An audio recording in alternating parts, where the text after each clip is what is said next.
नमस्कार बच्चों, कैसे हैं आप सब। आशा करती हूँ आप सभी अच्छे होंगे, स्वस्थ होंगे, खुश होंगे और अपनी पढ़ाई भी अच्छे से कर रहे होंगे। तो जैसा कि आप सभी जानते हैं, मैं हूँ आपकी हिंदी की अध्यापिका और मैं स्वागत करती हूँ आप सभी का आईसीटी वर्चुअल क्लासरूम में। और आज हम यहाँ पर एकत्रित हुए हैं पढ़ने के लिए क्लास 7th की हिंदी। क्लास 7th की हिंदी में हम यहाँ पर पढ़ रहे हैं हमारी वसंत पाठ्य पुस्तिका भाग 2 का चैप्टर 4, जिसका नाम है मिठाई वाला। और ये चैप्टर हम अपने लास्ट सेशन में ही स्टार्ट कर चुके हैं और आप सभी ने इस पाठ के बारे में जान लिया है कि ये पाठ क्या है। तो जैसे कि मैंने आपको लास्ट सेशन में ही बताया था, ये पाठ है एक प्रतिष्ठित व्यक्ति के बारे में। प्रतिष्ठित का क्या अर्थ होता है? प्रतिष्ठित यानी कि जो एक अच्छे कुल खानदान का हो, अच्छे घर का हो और अच्छा पैसा भी उसके पास हो, यानी कि धनवान भी हो, सब चीज से जो सुखी हो, तो उसे कहते हैं प्रतिष्ठित।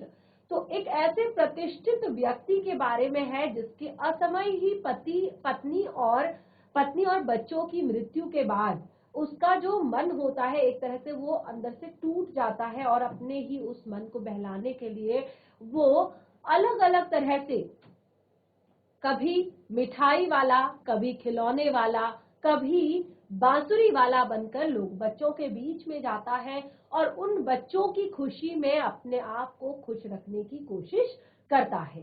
तो आपने यहाँ पर देखा, लास्ट सेशन में हमने अपना जो चैप्टर स्टार्ट किया उसमें मैंने पाठ को ये भी बताया कि किस तरह से ये पाठ हमें एक बहुत बड़ी सीख देता है। और वो सीख क्या है?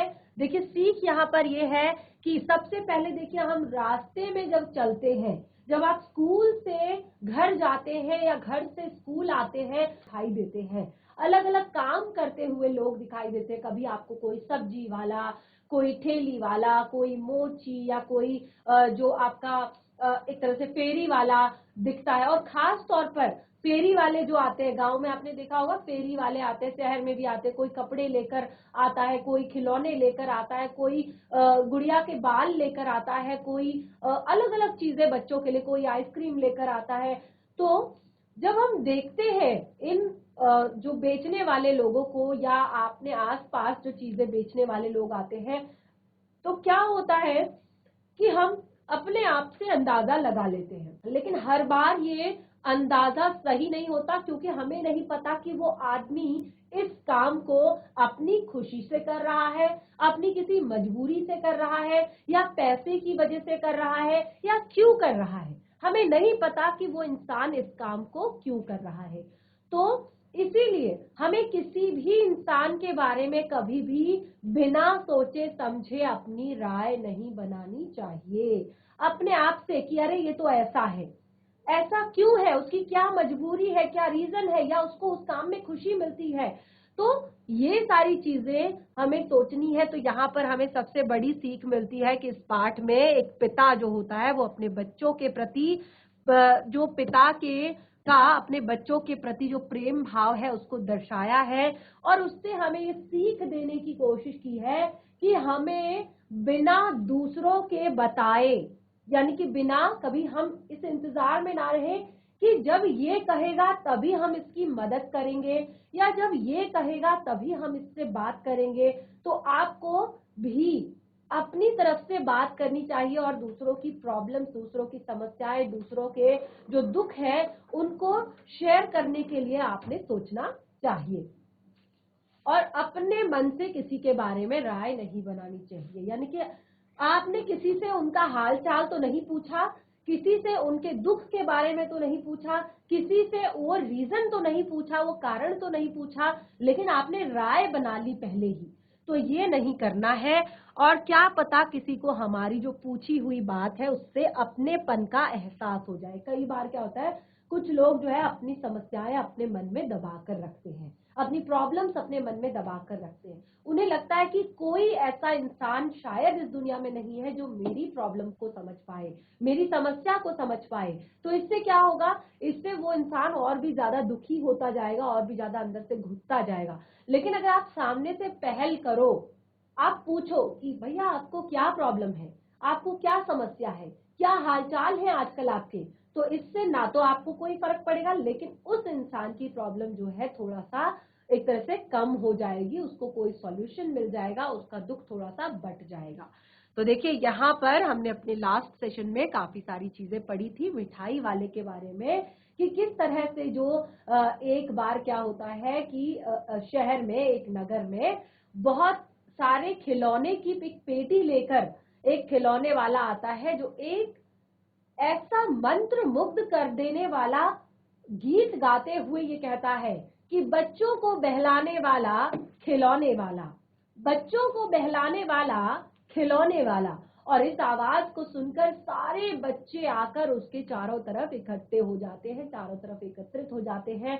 और वो भी कहता है कि अरे बहुत सारे खिलौने लाया हूं और सबके सब तुम्हारी पसंद के हैं, सब अपनी अपनी पसंद का खिलौना चूज करो और केवल 2 पैसे में तुम ये खिलौने लेकर जाओ। तो इस तरह से यहाँ पर विजय बहादुर राय जी जो है, उनके 2 बच्चे हैं, चुन्नू और मुन्नू।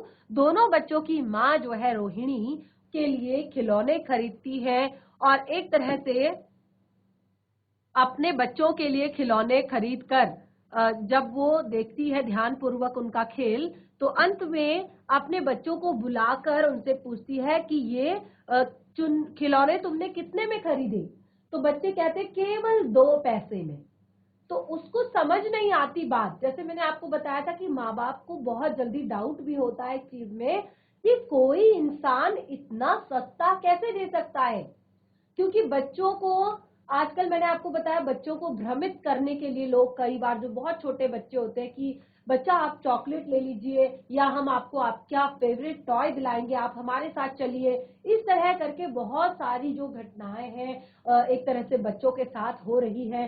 तो जिस कारण जो माता पिता होते हैं उनके मन में एक भय बना रहता है कि आपके माता पिता भी आपको समझाते होंगे कि रास्ते में जब आप जाते हो, देखिए मैंने ये लास्ट सेशन में भी बताया था, रास्ते में बात नहीं करनी है, उसके द्वारा दिया गया सामान आपने खाना नहीं है, या आप रास्ते में बस में सफर कर रहे हैं, ट्रेन में सफर कर रहे हैं, अगर आप शहर में कहीं यात्रा कर रहे हैं, अपने अनजान शहर में किसी कहीं पर यात्रा कर रहे हैं, तो वहां भी तो इसी बात का जो भय है माता पिता के मन में लगा रहता है। तो रोहिणी बिल्कुल चौंक जाती है कि बच्चे केवल 2 पैसे में खिलौने कैसे ले सकते हैं, ये खिलौने वाला इतने सस्ते में खिलौने उन्हें कैसे दे गया।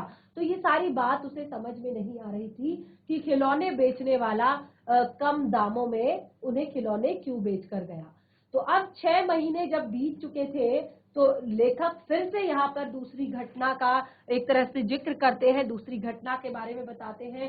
तो क्या थी वो दूसरी घटना, क्योंकि यहाँ तक हमने लास्ट सेशन में पढ़ लिया था।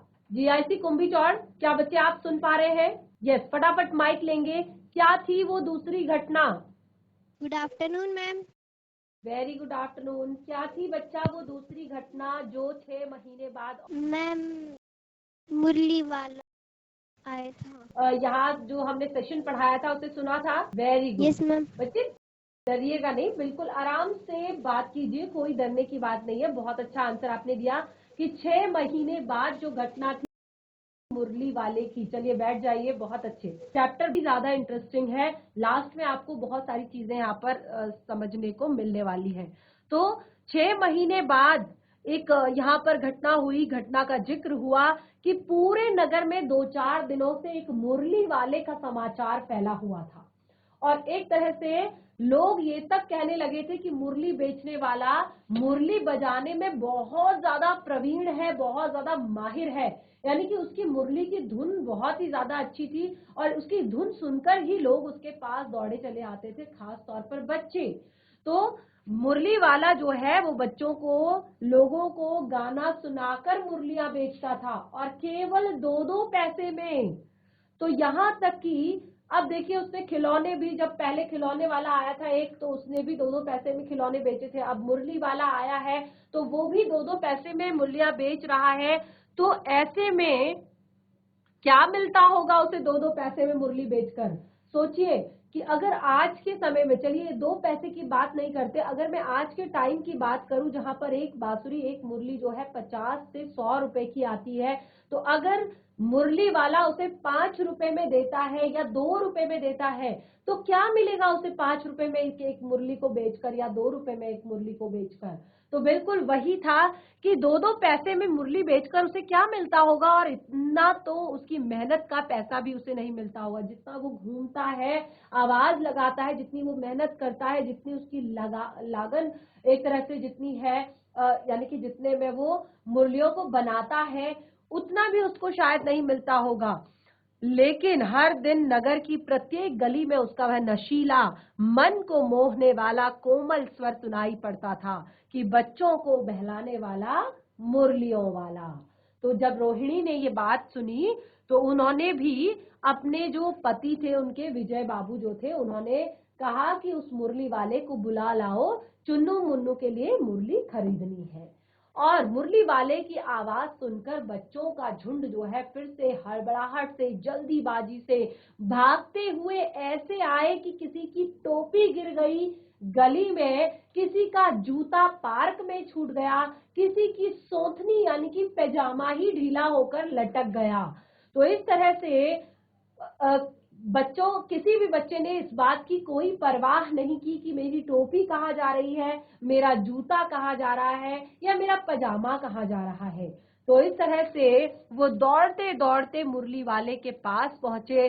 वह बच्चों को समझाते हुए बोला कि इतनी जल्दी वो नहीं जाएगा। वो बच्चों को समझा रहा था मुरली वाला कि इतनी जल्दी वो नहीं जाएगा। क्यों नहीं जाएगा? क्योंकि उसने कहा कि वो 57 मुरलियां लाया है। वो टोटल 57 मुरलियां लाया है, जो अलग अलग रंगों की है, अलग अलग कलर की है, और वो इतनी जल्दी नहीं जाएगा क्योंकि वो इन्हें बेचने के लिए ही यहाँ पर आया हुआ है। तो इस तरह से जब फिर वहां पर विजय बाबू आ जाते हैं और कहते हैं कि कितने में मुरली दे रहे हो, तो फिर उसने कहा कि मैं 3 पैसे में मुरली देता हूं, लेकिन आपको 2 पैसे में लगाऊंगा। तो विजय बाबू थोड़ा सा गुस्सा हो जाते हैं और वो भीतर ही भीतर दोनों रूपों में ये सोचते हैं, अपने आप को कहने लगते हैं कि ये मुरली वाला सबको 2-2 पैसे में मुरली बेचता है, लेकिन विजय बाबू को उसका ये कहना कि वो आपको 2 पैसे में मुरली दे देगा, एक तरह से उन्हें लगा कि ये जैसे उन पर एहसान कर रहा है कि वो 2 पैसे में मुरली दे देगा। विजय बाबू से उस मुरली बेचने वाले से विजय बाबू फिर से उस मुरली वाले से बोले कि उन लोगों की झूठ बोलने की आदत होती है, क्योंकि वह मुरली बेचने वाला वैसे तो सभी को 2 पैसे में मुरली देता होगा, और 3 की जगह 2 पैसे में विजय बाबू को देकर वह इस बात का एहसान का बोझ विजय बाबू पर ही डाल रहा है। यानी कि मैं आपके लिए सस्ता लगा दूंगा, वैसे तो मैं 3 पैसे में देता हूं, लेकिन मैं आपके लिए सस्ता लगा दूंगा। तो देखिए यहाँ पर विजय बाबू की ये जो बातें सुनकर मुरली वाला बेचने वाला एकदम से उदास हो गया और विजय बाबू से बोला कि आप लोगों को क्या पता बाबूजी, इनकी असली कीमत क्या होती है। यानी कि जो मुरली वाला था, जब उसने अपने बारे में इस तरह की बातें सुनी विजय बाबू के मुख से कि तुम तो ऐसे कह रहे हो कि तुम सबको 2 पैसे में देते हो और मुझे पहले बता रहे हो कि 3 पैसे का है, लेकिन मैं आपको 2 पैसे की लगा दूंगा। तो उसने कहा कि बाबूजी, ये आपको नहीं पता कि इनकी कीमत क्या है, इनकी असली कीमत आपको नहीं पता।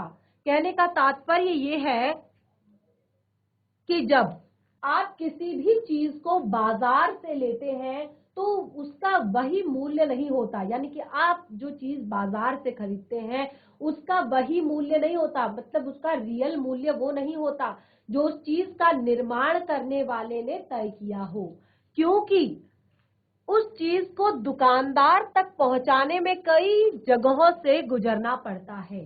देखिए, एक जो आपने देखा होगा इंक्लूडिंग ऑल टैक्सेस लिखा होता है, आपने देखा होगा कोई भी चीज आप खरीदते हैं और उस पर एक एमआरपी लगी होती है और नीचे लिखा होता है कि इंक्लूडिंग ऑल टैक्सेस, यानी कि इसमें सारे टैक्स इंक्लूड है, तो तब आप उसको खरीद सकते हैं। लेकिन कुछ चीजें आपने देखी है, जैसे खुला राशन होता है या खुली चीजें होती है, तो उसका रेट आप देखेंगे कि हर दुकान में थोड़ा बहुत अंतर होता है, और यहाँ से ज्यादा आप पहाड़ों पर अगर उन चीजों को देखिए, वही चीज अगर आप उस जगह पर खरीदें जहां पर वो आसानी से उपलब्ध है, तो उनका जो रेट है प्राइस है वो थोड़ा सा कम होगा। लेकिन अगर आप वही चीज ऐसी जगह पर खरीदें जहां वो जल्दी से उपलब्ध नहीं हो पाती है तो वहां उसका रेट ज्यादा होगा। ये क्यों होता है? क्योंकि देखिए, जिसने चीज बनाई उसने मूल्य तय कर दिया, लेकिन उस बीच उन चीजों को कई जगहों से होकर गुजरना पड़ता है। देखिए, कंपनी से जो माल आता है उसको फिर क्या होता है, जो बहुत बड़े बड़े स्टोर होते हैं, स्टोर कीपर जो होते हैं वो खरीदते हैं। उसके बाद डिस्ट्रीब्यूटर जो होते हैं वो खरीदते हैं। फिर डिस्ट्रीब्यूटर जो होते हैं वो छोटी छोटी दुकानों को डिस्ट्रीब्यूट करते हैं, छोटी छोटी दुकानों में उस माल को बेचते हैं। उसके बाद वहां से जो दुकानों से जो कस्टमर होते हैं, जो हम और आप होते हैं, उनको दुकान से खरीदते। क्या हमें कोई भी सामान लेना होता है, अगर हमें एक सोप लेना है, एक साबुन लेना है, तो क्या हम सीधे कंपनी में जाते हैं साबुन लेने के लिए? क्या हमें अगर टूथपेस्ट लेना है तो क्या हम सीधे कंपनी में जाते हैं? नहीं, हमें जो भी सामान लेना होता है हम दुकान में जाते हैं, और दुकान से पहले वो चीज डिस्ट्रीब्यूटर के पास होती है, डिस्ट्रीब्यूटर से पहले वो चीज कंपनी के पास होती है। और कंपनी में भी मैन्युफैक्चरिंग में बहुत सारा टाइम लगता है, बहुत सारे लोग लगते हैं। तो इस तरह से चीज के निर्माण की जगह से दुकानदार तक का जो सफर होता है वो खर्चा भी उस चीज में जोड़कर ग्राहकों को बेचता है। क्योंकि एक बात बताइए, वो अगर आपको 10 रुपए का जो उसने साबुन खरीदा है वो 10 रुपए में ही अगर बेचेगा तो वो दुकान क्यों खोलेगा? तो वो 10 रुपए के साबुन को जब आपको 12 रुपए में बेचेगा तब जाकर उसको एक साबुन पर एक तरह से जो थोड़ा बहुत उसने खर्चा किया है और साथ में 1-1.5 रुपए, यानी कि अगर आपका पूरा 4 साबुन का अगर पैकेट वो बेचता है तब जाकर उसे 5-7 रुपए बच जाते हैं। तो इस तरह से यहाँ पर वो बताता है कि कोई भी सामान, कोई भी चीज अपने निर्माण की जगह से दुकान तक पहुंचने का जो सफर होता है तो वो ग्राहक के लिए उसी में जोड़कर बेचता है। यानी कि वो उसको सीधे कहेगा कि ये 15 रुपए का है। इसीलिए आपने देखा होगा कुछ चीजों में पहले से ही ज्यादा एमआरपी प्रिंट होकर आती है, लेकिन दुकानदार क्या करते हैं, उसको भी कम रेट में देते हैं, क्योंकि उसका भी एक अलग हिसाब होता है। क्योंकि पहले से कि इस पर वहां तक पहुंचने में इतनी लागत आएगी वो उस पर प्रिंट हो जाता है, लेकिन फिर दुकानदार उसे अपने खर्चे के हिसाब से बेच। और कई चीजें होती है जिस पर प्रिंट तो कम होता है लेकिन उसको ज्यादा में बेचा जाता है। तो इससे क्या होता है कि वो अपनी लागत, और ये चीजें ज्यादातर होती है उन जगहों पर जहां पर चीजें उपलब्ध नहीं होती है। ठीक है। तो देखिए, मुरली बेचने वाला विजय बाबू से कहता है कि यह तो ग्राहकों का नियम ही होता है कि दुकानदार चाहे हानि उठाकर ही अपनी कोई चीज क्यों न बेच रहा हो, पर ग्राहक यही समझते हैं कि दुकानदार उन्हें लूट रहा है। यानी कि एक दुकानदार है, वो बहुत सारी चीजें खरीदता है, बहुत सारी चीजें बेचता है, तो ऐसा नहीं होता कि हर बार वो हर चीज में अपना मुनाफा कर रहा हो। क्योंकि कई बार होता है कि आपको ग्राहक भी इकट्ठे करने होते हैं। तो देखिए, अगर आपको ग्राहक इकट्ठे करने हैं तो अगर आपको 4 पैसे का लॉस भी हो रहा है तो आप वो सामान भी बेचने के लिए तैयार हो जाते हैं, क्योंकि नेक्स्ट टाइम से भी तो आपको वो ग्राहक चाहिए आपकी दुकान में। तो कई बार क्या होता है कि दुकानदार अगर आपको अपनी हानि उठाकर, यानी कि लॉस में जाकर भी आपको सामान अगर बेच रहा है तो ग्राहक हमेशा सोचते हैं कि दुकानदार उन्हें लूट रहा है। अब मुरली वाला विजय बाबू को यह सब समझा रहा था, लेकिन विजय बाबू उससे बोले, ठीक है, उनके पास ज्यादा वक्त नहीं है, जल्दी से 2 मुरलियां निकाल कर दे दो। विजय बाबू के 2 मुरलियां मांगने पर मुरली बेचने वाला उन्हें 2 मुरलियां दे देता है। विजय बाबू उन 2 मुरलियों को लेकर फिर अपने मकान के अंदर पहुंच जाते हैं। बच्चों को मुरलियां बेचने के बाद मुरली बेचने वाला एक बार फिर बच्चों के झुंड से पूछता है कि अब तो किसी को नहीं लेना, क्योंकि वो उसकी सबसे जो बड़ी बात है वो है बच्चों की खुशी। उसको बच्चों की खुशी चाहिए, वो बच्चों की खुशी के लिए कुछ भी करने के लिए अपने लॉस में जाकर भी वो सामान बेचता है। तो वो पूछता है, और तो नहीं लेना किसी को, सब ले चुके हैं। उन बच्चों में से जब किसी बच्चे ने कहा कि उसकी माँ के पास पैसे नहीं है, क्योंकि बच्चों का बहुत बड़ा ग्रुप था, तो उनमें से किसी बच्चे ने जब ये कहा कि उसकी माँ के पास पैसे नहीं है मुरली खरीदने के लिए, तो मुरली बेचने वाले ने उसे बिना पैसे के ही मुरली दे दी। और इस तरह से सबको मुरली बेचने के बाद मुरली वाले ने उन बच्चों से विदा ली और इस तरह मुरली वाला फिर आगे बढ़ गया। तो देखिए कितनी ज्यादा इंटरेस्टिंग यहाँ पर स्टोरी है हमारी ये। आगे बढ़ते हैं। कहने का तात्पर्य यह है। तो देखिए इस बात को कुछ दिन बीत चुके थे। अब ये बात जो है, जैसे पहले एक खिलौने वाला आया था, तो उस खिलौने वाले के बाद इस बात को जिस तरह से वो भूल गई थी, तो इस बार भी ऐसा ही हुआ। कुछ दिन बीत जाने के बाद रोहिणी जो है वो मुरली वाले को भूल गई थी। अब मुरली बेचने वाले को रोहिणी के मोहल्ले में आए अब 8 महीने बीत चुके थे। उससे पहले देखिए 6 महीने में आया था और अब 8 महीने बीत चुके थे और सर्दी का समय आ चुका था। सर्दी का मौसम आ गया था। रोहिणी स्नान करके अपने मकान की छत पर चढ़ के अपने घुटनों तक लंबे बालों को सुखा रही थी। ये सर्दी का समय था और रोहिणी अपने बालों को धोकर अपनी छत पर जाकर अपने लंबे बालों को वहां पर सुखा रही थी। और